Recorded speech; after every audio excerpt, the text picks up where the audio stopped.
Bienvenue sur cette vidéo explication de la nouvelle conversion EvoR pour le châssis GS2. Donc ceux qui ont des GS2, vous allez être ravis. Cette nouvelle conversion qu'on attendait depuis un petit moment, qui permet pas mal de petites choses très intéressantes pour faire évoluer le châssis et se retrouver quasiment avec un GRK5 R à la fin. Bon, pour cela, il va falloir acheter quand même pas mal de pièces, mais à la fin, on s'en rapproche vraiment pas mal. Donc, on va commencer par le plus simple. Donc, déjà, il va vous falloir la conversion. Sinon, ça va être compliqué de pouvoir passer sur ceci. Donc, il va falloir avoir plusieurs pièces pour pouvoir tout monter ensemble, ce qui n'avait pas forcément été précisé dès le départ, mais je vais vous dire tout ce qu'il faut. Il n'y en a pas pour longtemps.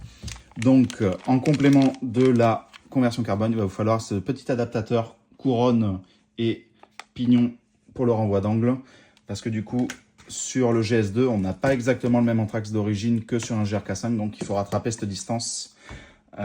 Si vous réutilisez d'ailleurs le petit pignon plastique, il va falloir le découper un petit peu pour rattraper la longueur pour l'adaptateur.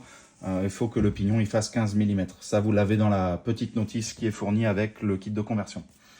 Donc en plus de ça, du coup, pour mettre votre batterie, parce que du coup, il n'y a pas de bac à batterie, il va vous falloir le support de batterie en carbone pour venir monter. Comme là, j'ai monté, j'en avais un qui traînait.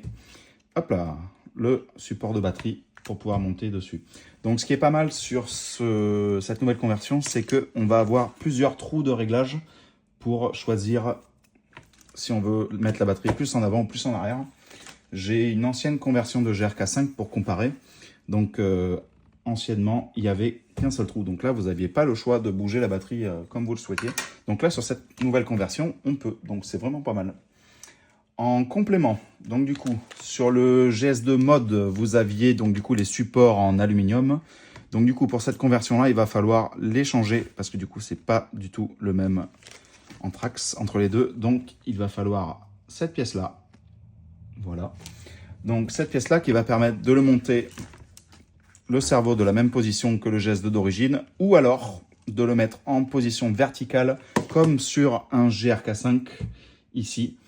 Et donc du coup, ce qui veut dire que on va pouvoir accéder maintenant sur ce châssis à la direction glissière des GRK5. Donc c'est une évolution qui est plutôt intéressante du coup pour la direction de ce châssis-là, donc qui devient encore plus précise qu'elle ne l'était. Et c'était possible à l'époque de monter ça, mais il va falloir magouiller pas mal sur le châssis, faire des trous un peu partout. Donc là, c'est possible de série en achetant les bonnes pièces. Donc ça, c'est vraiment plutôt pas mal. Donc voilà, là, au niveau de là, on est pas mal. Donc du coup, pour rappel, il vous faut bien sûr la conversion, le support batterie carbone, la pièce adaptateur pour le renvoi d'angle et la couronne, ainsi que les petits supports de cerveau. Donc si vous avez ça, normalement, vous pouvez monter votre châssis sans problème. Petite chose en plus, donc ceux qui ont prévu du coup d'acheter ce châssis, cette conversion, et de passer par la suite sur la conversion R. Donc là, c'est une conversion R parce que la conversion R pour GS2 n'est pas encore sortie, elle devrait pas tarder d'ici quelques jours. Donc si vous voulez passer sur cette conversion R pour GS2, du coup il va falloir une petite pièce en plus, c'est-à-dire qu'il vous faudra le pignon du GRK5 en 76 ou en 72. Donc moi j'ai déjà anticipé parce que là je vais le monter juste après. Donc là on a déjà la couronne en 76. Parce que du coup la couronne en 78, ça passe pas. Avec les pignons du renvoi d'angle du GRK5, ça ne passe pas. Donc du coup, il faut changer ce petit pignon. Donc c'est en stock sur le site, ça, il n'y a pas de problème. Donc voilà, on se retrouve quelques minutes plus tard, vous c'est de suite, pour la suite avec la conversion R. Et voilà, c'est fini de monter le GS2R. Il est là. Ça ressemble, c'est plutôt pas mal, hein. Ça ressemble un petit peu à son grand frère, le GRK5R. Donc là, du coup, on a un GRK5 techniquement, sauf qu'on n'a pas les trains roulants. Donc là, j'ai encore gardé la direction glissière GS2, mais au niveau de la cinématique, on est bien sûr. Et voilà.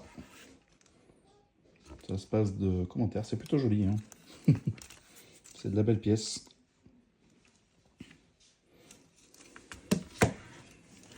Donc du coup, il vous faudra le kit conversion R pour GS2. Et bien sûr, avoir la conversion EvoR au préalable, hein, sinon ça monte pas. Et voilà, ça donne quand même un châssis plutôt sympa. À voir en test maintenant. Je pense que on va être surpris un petit peu du comportement de ce châssis. Parce que déjà, un GS2 bien réglé, bien monté, ça roule déjà vraiment pas mal. Donc avec tout ce G matériel, il y a moyen que ça donne quelque chose de sympa.